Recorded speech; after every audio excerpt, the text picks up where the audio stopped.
All right, and welcome back to another episode on AHC Garage. These are some of our more fun episodes. It is another engine breakdown, a new one for us, not a new engine, but just new for us on the channel because we haven't had a lot of failures with any of these. But this is a second generation TLX 2002 A-Spec K20A6. And the story behind this motor is the car was serviced outside the dealership. Someone neglected to tighten the oil bolt completely. It was an engine out, or I should say oil out situation, and that caused the motor to run really bad and blow a bunch of smoke out the back of it. Through our diagnosis, we were able to figure out we had low compression on one cylinder and a lot of heavy smoke. We kind of stopped the diagnosis at that, and we asked the customer if they'd like us to tear the engine down. In other words, pull the cylinder head off and pinpoint the failure directly. They opted for a used motor from LKQ, and that's what we ended up doing. So we know we have low compression. There was low oil, run with zero oil in it for quite some time. I think maybe 20, 30 miles, which is a testament to Honda's reliability that this thing even runs that far with no oil in it. And I think today we're going to break it down top to bottom, show you guys what this motor is all about, and you know, just kind of go over it ourselves, pinpoint the failure. And the cool thing about this is this motor crosses over a lot of different platforms. This is in the Honda Accord, similar, maybe different turbo or compressions between them, cam profiles very similar to the FK8, similar to the FL5. All, like I said, obviously there's small differences between them. Some are bigger, some are turbos, some are internal situations, but overall this is a pretty cool motor and it's on a lot of things. I hope you guys enjoy this because I'm looking forward to breaking this thing down. Before we start ripping it apart, I'm going to go over a couple of things about this motor, where it's very similar to the older K20 motor and where it differs. So we have a plastic intake manifold. This is going to be pretty much standard on all of our new four-cylinder motors, the L15 and the K20. This one is already pretty loose to come off. You can see it's really compact design. You know, you can see all these different areas in it. These are plastic and usually made to be lightweight, cheap, and not to heat sink on there. Underneath there you can see the direct injection fuel rail, the common rail fuel, and that butts up to the mechanical fuel pump up here, and you can see this piece on top of it. Mechanical fuel pumps are very noisy, get a lot of ticking from it, so they use a lot of sound insulation to try and insulate that sound and not make it so prevalent. Also, what you can see over here is the turbo. This turbo was changed with the motor because on other situations where we've had low oil situations with these motors, the turbo is usually the first thing that fails and starts to give us problems. That's also easily removable on this one, and that allows you to see the water pump housing, which is nothing like the original K series. It was a huge portion on it, but is similar in a lot of ways because it comes straight up to our thermostat housing. Like we said, our mechanical fuel pump here. It is a split pan here with a main oil pan and a sub pan, which is also the main caps. And over here on the side, we have a timing chain cover, and down on the ground there is our VTEC assembly, which usually mounts right in this area right here. And instead of it being on the back of the head, it's on the side. So you also have your VTC actuator right here, and once we get the valve cover off and some of these other components, we can show you a little bit more in detail. So here we have the turbo. Pretty simple setup. It runs an electronic wastegate on here. It has an internal bypass valve. These are pretty awesome. You can see this is where the wastegate will open up, and this will divert exhaust gases away from the turbo to control your boost level. This is actually what does it. It's a little door. It flaps open and close. This is your turbine wheel. This is your compressor wheel. All right, we'll start with pulling the valve cover off, and we'll take a look at how everything works underneath there.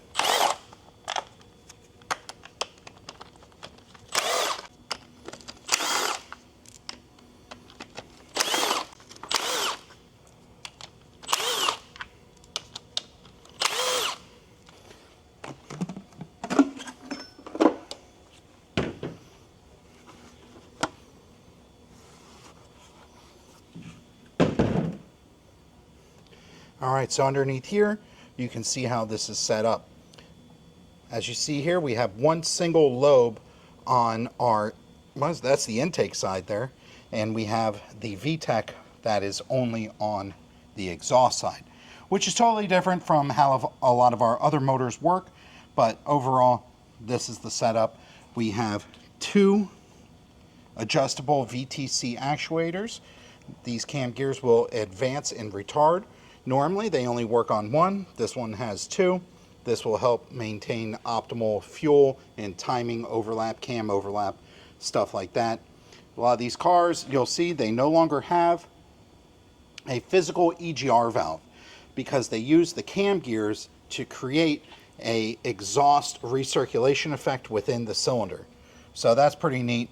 On top of that, we have our fuel pump, which is run off of the end of the cam. Once we start to break this down, I'll show you a little bit more how that works. All right, we're going to remove the fuel pump. Now, the proper way to do this is to set the motor to TDC. That'll put the cam lobe at the lowest point so you don't have as much tension on here. And never use an impact gun to remove this.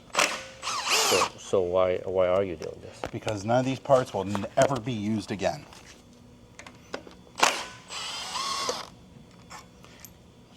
Also going to disconnect our fuel lines here and get everything out the way.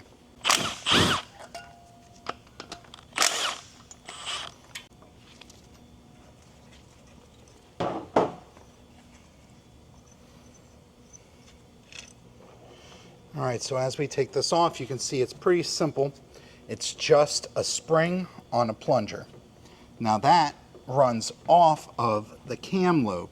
And right here is what we have is called a cam follower, if you will. Maybe there's another technical term for it that Honda has, but that's what I've always called it. So that spring that you see here sits like this, and this roller bearing here rides on the camshaft, which is down there, and it sits in there one way. You have to be very special to put this in the wrong way. You can do it, I have seen it, but normally you would want the roller to touch down there on the cam. So let's go ahead and get this cover off of here, and we'll show you a little bit more. Here we have the fuel rail. We're going to go ahead and remove that and pull the injectors out the head.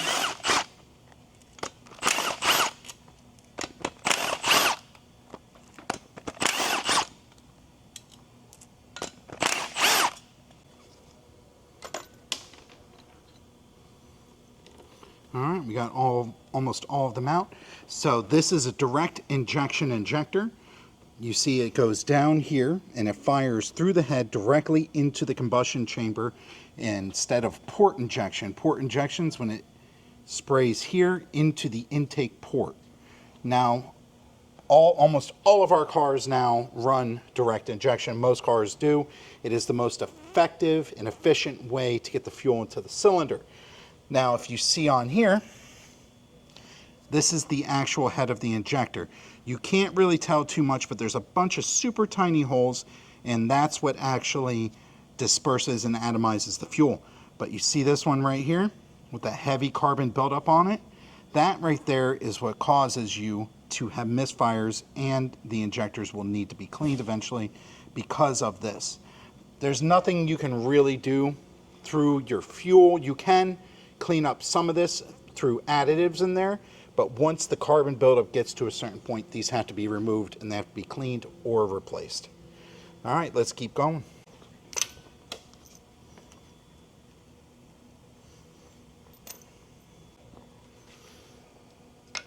That's our cam position sensor.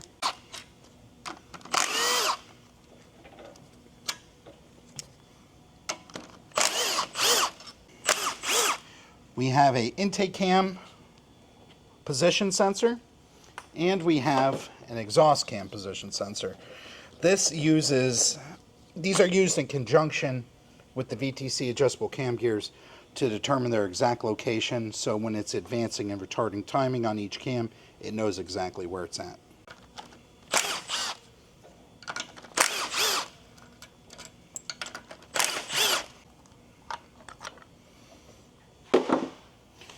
Alright, we got this off.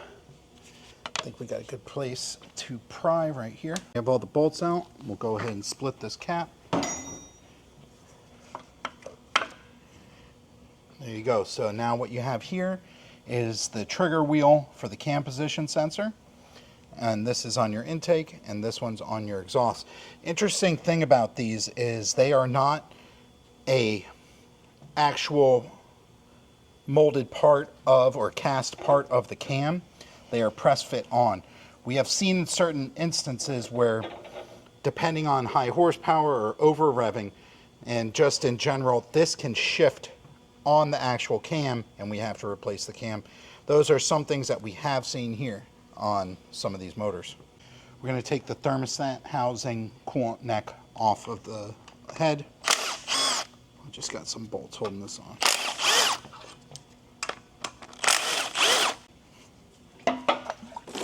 Hey!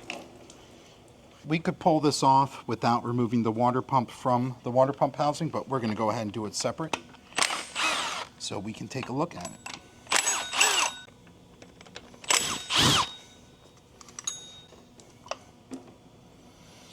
Oh, and look at that. That looks to be a plastic water pump impeller. Yep.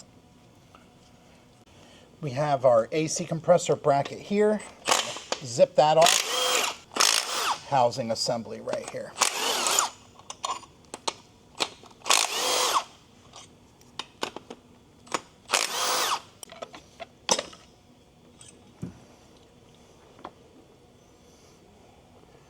So the interesting thing you can see here is, I'm not going to tell you I know exactly everything that's going on here, but there's definitely some sort of oil bypass that goes through these two ports here. And there's a valve right in this area. I have no idea because it's not anything that I've ever really messed with, but you can see how it incorporates everything into there and into the main coolant passage into the cylinder.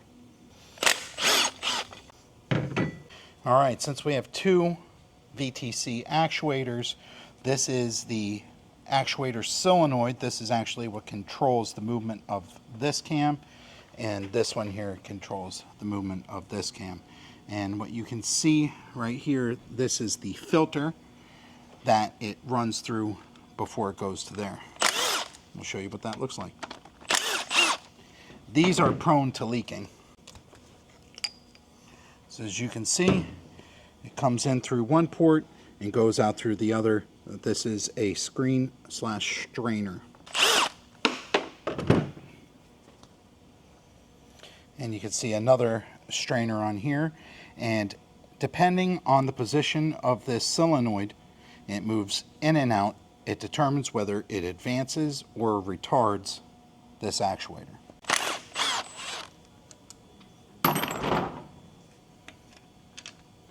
Same deal with this one. Also, on here you can see there's O-rings. As the car starts to age, these are some of the places you'll find oil leaks. If you even look over here right now, you can see it's wet in this area. This O-ring is already starting to leak. All right, that came out pretty easy, but it always does when you're working with Milwaukee tools. Here's our harmonic balancer and the keyway. And now we can start removing all of our hardware that holds everything on. We'll pop this cover off first for you to see. This is where the timing chain tensioner lives.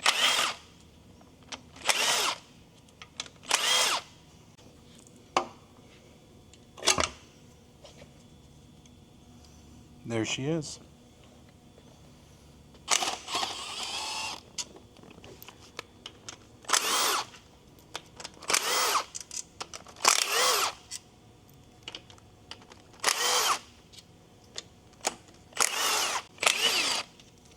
Gotten lots of impact gun abuse.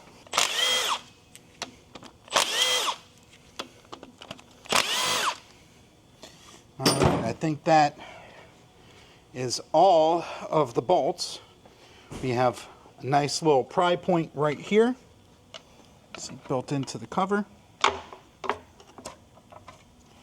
crack her loose and pop her off. Boom. Underneath here you can see the timing chain tensioner setup here. It uses like a cantilever setup. Before it used to have it set in this situation here. Now they're using this pivot point, and this allows everything to be much more compact. Down here is the hydraulic tensioner for the oil pump right there. So now we're going to go ahead and start removing all of these goodies. We'll start by removing the tensioner. What you would normally do when you're trying to reuse this is you would put it in, put the crank bolt back in and turn it backwards and set the pin right through here. But once again, we're not reusing any of this stuff. But we'll continue to do this like there was no problem, and I can act like I know exactly what I'm doing.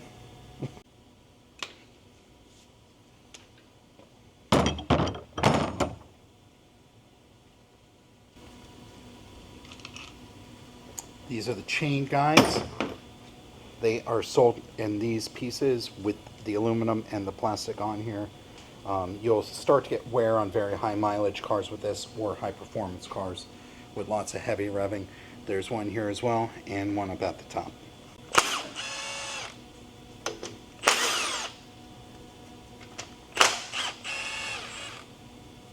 I'm disappointed this one didn't try and reach out and punch me in the face like the other.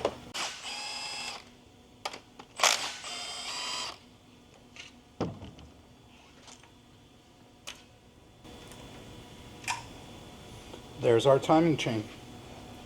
You were doing this as maintenance, or you were working on a car where you would want to put it back together and not hurt anything. You would crack all these loose with a ratchet, working from the outside in a cross pattern. It helps alleviate stress from the cam and these tie downs so you don't break anything. But we're just going to start ripping them, because none of this will ever be used again.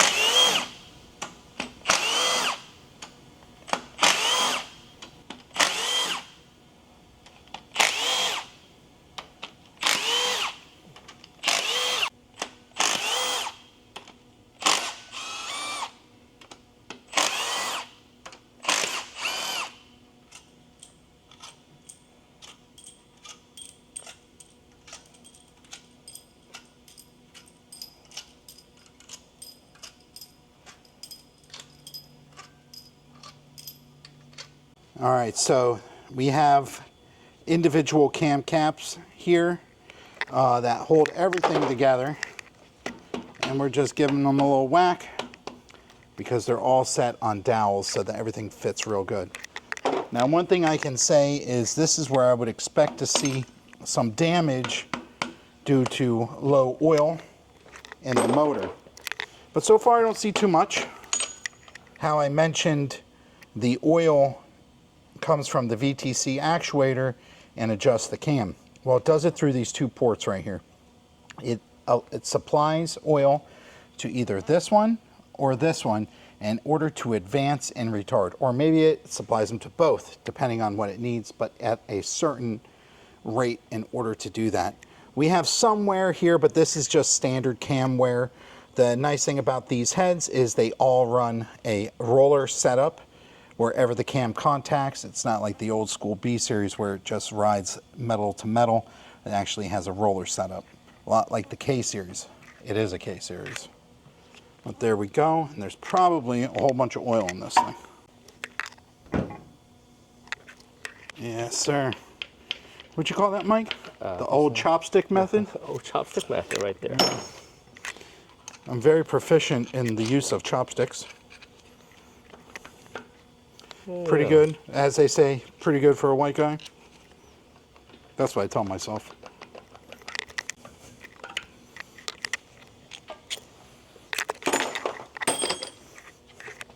And here we have our exhaust cam. And this is where I wanted to show you how the cam follower for the high pressure fuel pump rides on this square lobe. And it's just a high-low point, high-low, high-low, and it uses that to pump the fuel pump, and that's what builds the high pressure for the direct injection system. You see these cams are full of oil. You see them just seeping out here.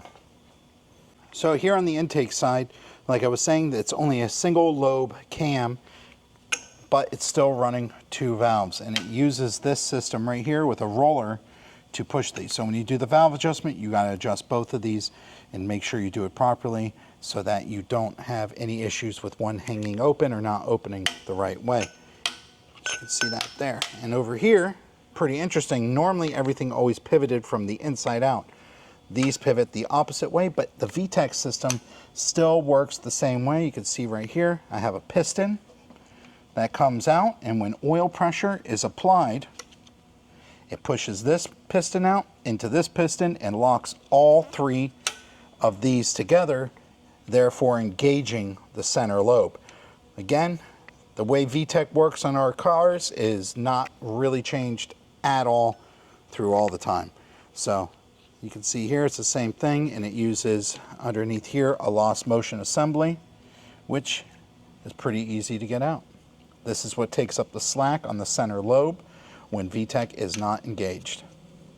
All right, so before we go ahead and pull the head studs, I just want to take mention that there's no real wear on any of the head components here. And for a motor that was run without oil for quite some time, I find that to be pretty impressive. So like we have on all of our other motors and like we did with the cams, we're going to start from the outside in. The idea behind that is to not warp the head by taking it off unevenly. If you do it in an even manner from the outside in, when you're loosening it, it won't warp the head. These are aluminum heads on an aluminum block. Aluminum is a very soft metal, and it can warp easily if you don't handle it the right way.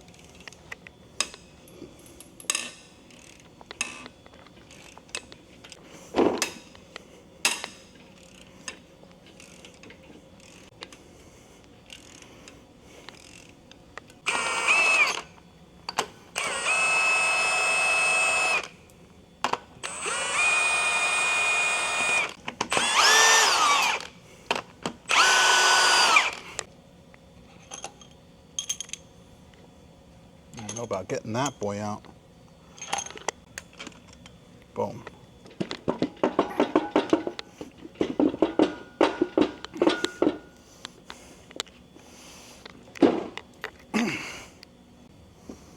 Let's just let this drain for a minute. Take a look under here too.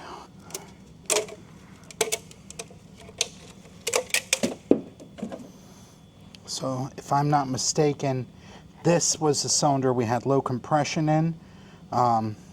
You could see a lot of heavy carbon buildup on these exhaust valves, on this one in particular, and actually all around on this one in particular. All right, so we got the head off. I didn't see a whole lot going on up there, but I see something pretty interesting right here. I see that the whole entire piston is cracked from starting at this big massive hole. This is good. This is bad. And you can see it going all the way across the piston, almost straight across this big old crack. I don't know why it failed, but I can tell you that's exactly why we had low compression. So next step we're gonna do is flip this thing over, get the oil pan, the oil pump, the crank out, pop the pistons, and that might show us everything we need to see here.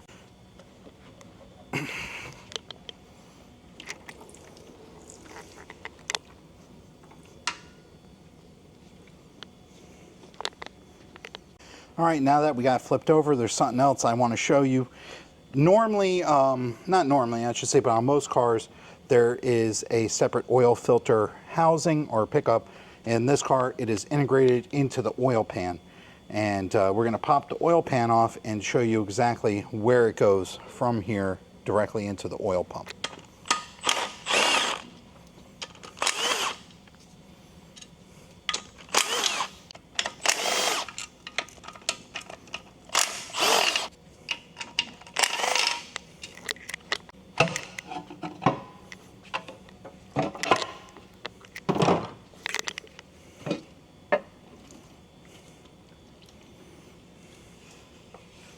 So right here you can see We have a in and an out for the oil filter. One set with the dowel, one set with an O-ring. So down in here we can see this heavy soot, and it's definitely sparkly. So this is probably bearing material in there. You can see it. It's not super heavy. When we see really bad spun bearings, we'll see flakes. This is definitely not good, but definitely showing that this thing was on its last leg and getting ready to go out. Let's take a look at this oil pump that we have here. So the actual oil pump is this area right here. This is the oil pickup and the balance shafts. What it does is it runs two shafts in here with counterweights, and they're timed a certain way through gearing in here, and they counteract the vibrations within the pump. And that makes the engine overall feel smoother when it's revving out. These are not very high revving motors, not like any of the K series that would rev to 9 or 85. These rev to I think 75 or 72, depending on the model. But we're gonna go ahead and get this off and work on getting the crank out.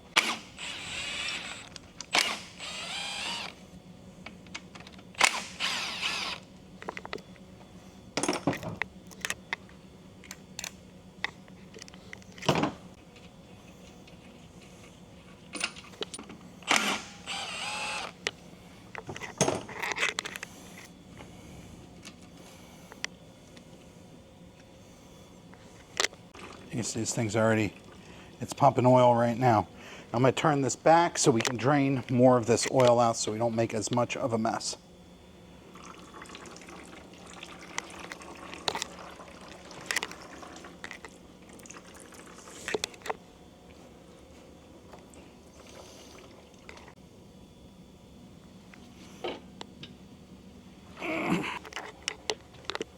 Okay. Now we're going to pull the oil pump. Just got a few bolts here.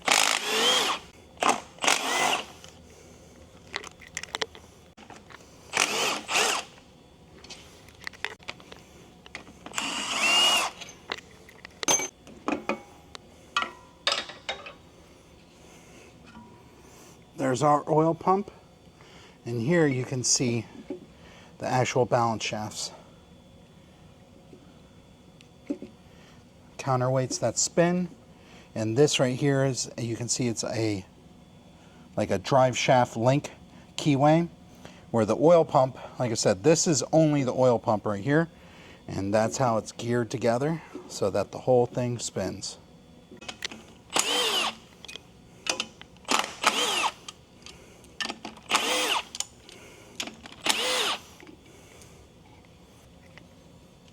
Everything still moves pretty freely.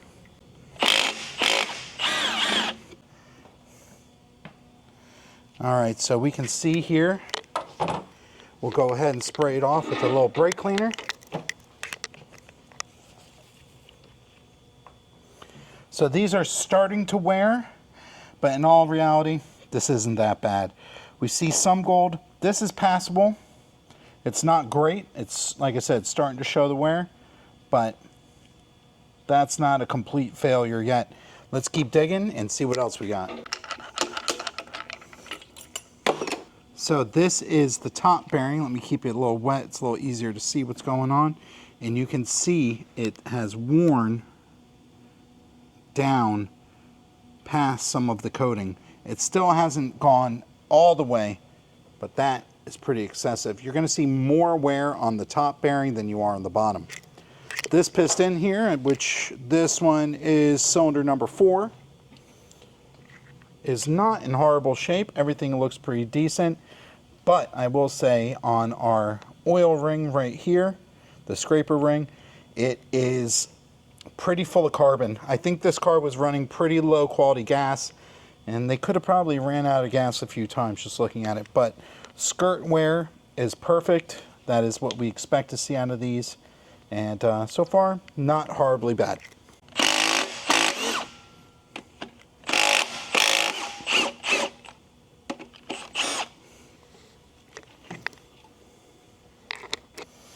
We have even more wear on this. Lots of gold. Gold is not really what you want to see. Maybe a hint of it, but that's pretty excessive. As you can see, this one here, lots of wear.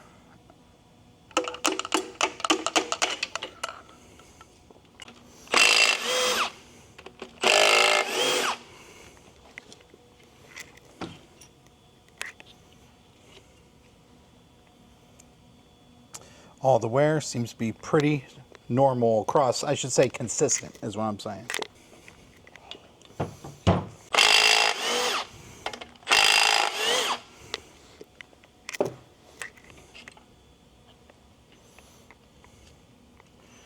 Again, they're wearing, but they're all consistently wearing. Now this cylinder is the one where we had the problem. I wonder if the piston's going to come out in pieces or not. I'm going to try and catch it all.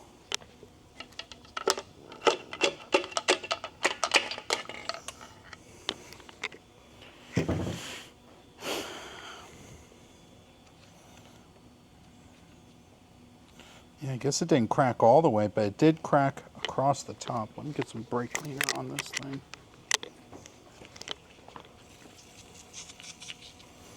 This will be a good one to hold on to as a souvenir. Oh, it's like a charm for the keychain. Yes, David has one of those. He got it when his engine blew up in the mountains. That was earned. If your friends aren't giving you a hard time, are they even really friends? I don't know, man. So, as you can see here, oh yeah, look, that crack goes all the way across. Come all the way even on the inside. Oh, see, it's on the skirt. Yeah, you can see it all the way down the skirt and to the connecting rod. Look, that's where, oh, look. Lost a whole chunk off the bottom. The crack continues, and it actually stops at the wrist pin. I'm wondering if it ran low on oil on the cylinder wall. It just got too hot. And It very well could have. I mean, this is not something I can honestly say I've seen before.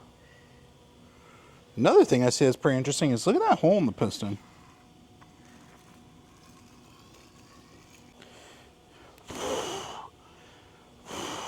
As the piston dries, you can see the crack really clearly all the way across. This piece is melted and missing across your rings, down the side of the skirt, clear over to the side, coming across here, going, where's she at? She comes across here. Oh, then it like, it's weird because it cuts back over to here. Yeah, I don't really know what to say about this failure, but I can tell you one thing. That's the reason it has low compression. The last thing we have to pull here is our main caps, aka sub pan. And once we get this out, then the crank will come right out, and then we could show you the oil squirters and the cylinders inside there. So let's go ahead and crack these last few bolts and get them out the way.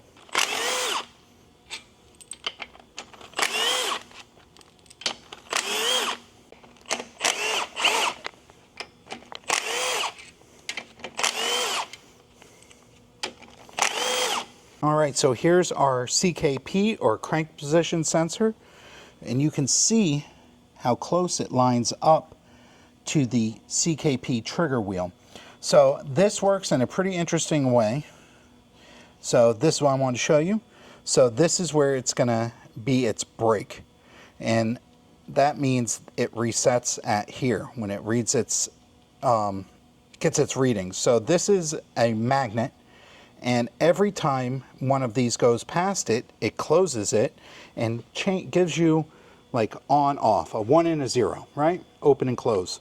And with how many, you can see with how many little triggers there are, that sets the frequency. You know, years ago, we had it just on the front here, and there's probably about 7 or 8, maybe 9. Now there's, I don't know, there's a lot, too many to count there. And when you have this, you have a much higher frequency, which means you have a better idea of the location of the crank. Based off of the location of the crank and the location of the cams, sets what you can do with your VTC actuators. That's why you have this, and that's why this is super important.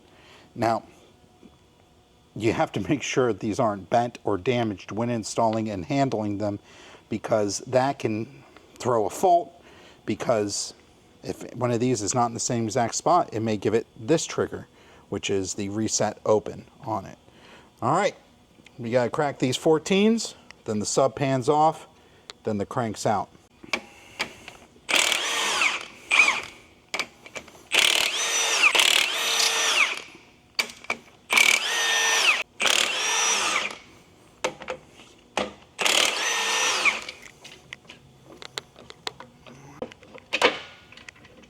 Get it right there. Pull these guys out.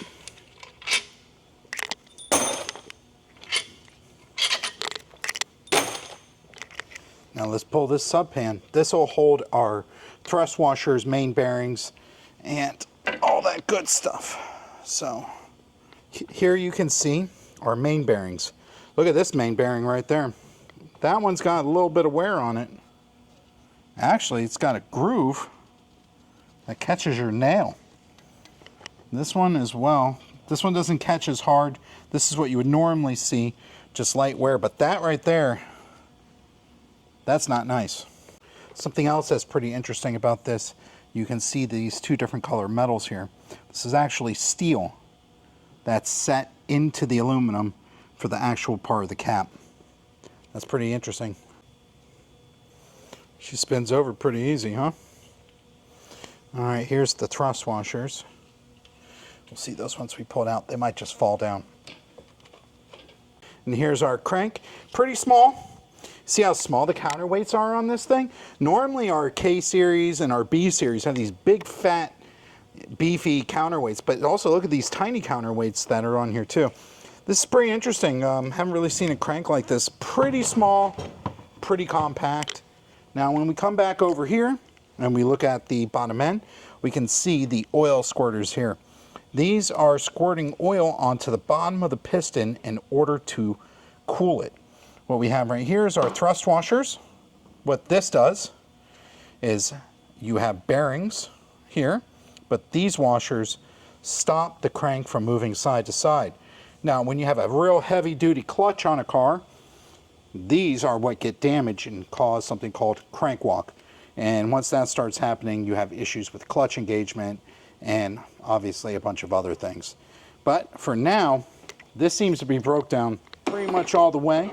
We'll flip it over so we can take a look at the actual cylinder walls. Ah, there we go. And there you can see our cylinder walls. They are a little oily, but they're in great condition.